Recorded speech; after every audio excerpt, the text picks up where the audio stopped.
C'est de l'hypocrisie. Alors là, j'adore. Il y a des moments où on se met tout seul en situation insupportable et là, ils ont bien réussi. En France, 9 personnes ont été mises en examen dans une affaire de blanchiment d'argent de la drogue. Parmi elles, une élue écologiste de la ville de Paris. Lors des perquisitions, la police a mis la main sur des sacs remplis de billets et même sur des lingots d'or. L'enquête a été menée entre la France et la Suisse.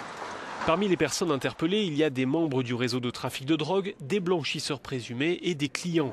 Et il y a donc aussi Florence Lamblin, adjointe au maire du 13e arrondissement de la capitale. Cet élu écologiste dément toute implication. Comment fonctionne ce système de blanchiment? Élément de réponse. Vous avez les trafiquants de stupes, le pivot central qui récupère l'argent et qui le donne à des clients qui ont besoin de cash, etc. De cette ampleur-là, oui, c'est une des premières qui a été faite en France. Ouais. Le coup de filet de la police a permis de mettre au jour un trafic de cannabis entre le Maroc, l'Espagne et la France, et un système de blanchiment d'argent entre la France et la Suisse.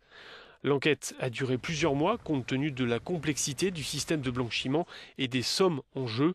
On parle de 40 millions d'euros blanchis en 5 mois. J'étais pas bien, j'ai fait un peu n'importe quoi, je crois que ça arrive à tout le monde.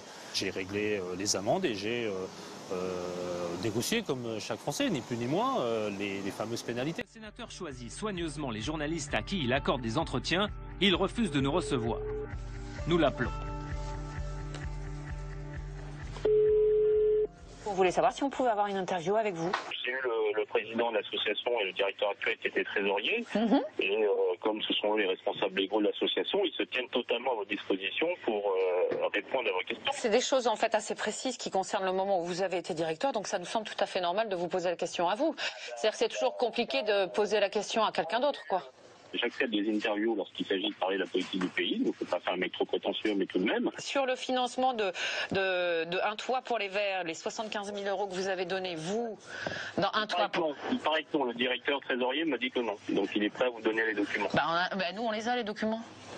Et je peux vous dire que c'est écrit dessus. Hein. J'ai les comptes généraux, votre grand livre des comptes généraux 31 décembre 2004, j'ai ça sous les yeux, je peux vous dire que le document, on l'a, hein, et a priori, ça a été fait. Donc, problème, je suis prêt à vous et puis j'ai d'autres documents. J'avais même oublié. Vous aviez oublié? Et vous savez, c'était il y a 8 ans, 9 ans, c'était quand même un poste, je veux dire, il y a 10 ans, je fais plein de choses depuis dans la vie. 75 000 euros, oublier, c'est pas facile à oublier, 75 000 euros. C'est des sommes importantes pour vous, mais bon, voilà. Ah oui, c'est des sommes importantes pour la totalité des Français. Vous raconterez ça dans votre émission, hein? En revanche, évidemment, il faut changer la représentation de la deuxième chambre. Sur la France métropolitaine, il y a un type qui n'est pas blanc, c'est moi. Hein, il n'y a pas de noir, il n'y a pas d'arabe, il y a moi. Et il y a deux femmes qui sont d'origine maghrébine. Vous trouvez que ça représente la France, tout ça? Vous allez au Sénat, heureusement qu'il y a nos amis d'outre-mer, parce qu'il y a des blancs partout avec des cheveux blancs. Donc voilà, c'est blanc-blanc. Je suis parti des plages normandes quand je suis arrivé en France en 75. Après, il y a eu La Rochelle avec Michel Crépeau, ça c'est le boulot, mais c'était devenu un ami, donc je passais les vacances aussi là-bas. Je me souviens, il avait une maison à La Flotte.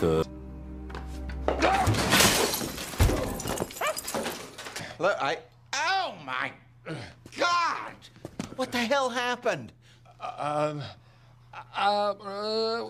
tried to hang myself because my life's a mess. I think you're telling the truth. Yeah, that's what happened.